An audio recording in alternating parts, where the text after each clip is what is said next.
Hare Krishna devotees. Last వీడియోలో మనం భగవద్గీతను ఎందుకు చదవాలి అని తెలుసుకున్నాం కదండి. ఈ వీడియోలో మనం భగవద్గీతను ఎవరెవరు చదవాలి అని తెలుసుకున్నామండి. Welcome to Devotee Diaries Telugu.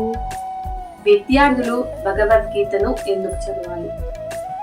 భయం, ఆందోళన, ఒత్తిడి ఇవన్నీ సహజం కదండి. కర్తవ్యాన్ని నిజాయితీగా చేయి, ఫలితాన్ని భగవంతునికి వదిలే.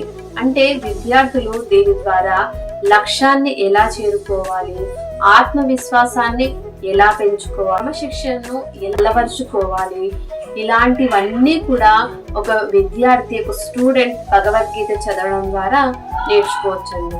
2, గృహస్థులు. కుటుంబ బాధ్యతలు, ఉద్యోగ ఒత్తిడి, సంబంధాలు, సమస్యలు. అంటే గీత ఏం చెప్తుందంటే బాధ్యతలను వదిలేయమని కాదు, బంధాలకు బంధనంగా మారొద్దని. అంటే కర్తవ్యం ప్లస్ ఆధ్యాత్మికం = సమతుల్య జీవనం. అంటే మన కర్తవ్యాన్ని మనం చేస్తూ ప్లస్ ఆధ్యాత్మికతను కూడా పాటించడం ద్వారా సమతుల్యమైన జీవితాన్ని గడపడం అనేది మనకు గీత నేర్పిస్తుందండి. 3, ఉద్యోగస్తులు, వ్యాపారస్తులు.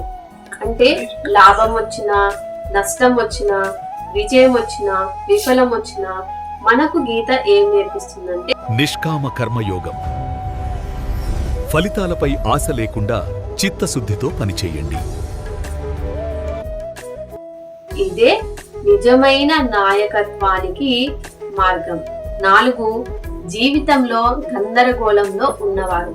నేను ఎవరిని, నా జీవితం ఎందుకు ఇలా ఉంది అనే ప్రశ్నలకు సమాధానం గీత ఇస్తుందండి. ఇలాంటి ప్రశ్నలే అర్జునుడు కూడా వచ్చాయి.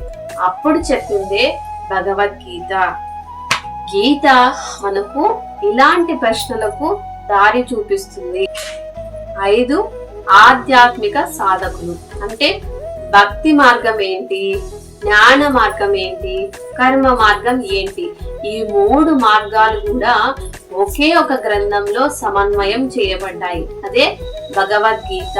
6, వయస్సుతో సంబంధం లేకుండా. అంటే పిల్లలైనా, పెద్దలైనా, చదువుకున్న వారైనా, చదువుకోని వారైనా. అదేంటండి చదువుకోని వారైనా అంటున్నారు అనుకుంటున్నారా? అంటే భగవద్గీతను చదవడం ద్వారానే కాదు, కేవలం శ్రవణం చేసిన భగవద్గీత మనకు ఎన్నో నేర్పిస్తుందండి.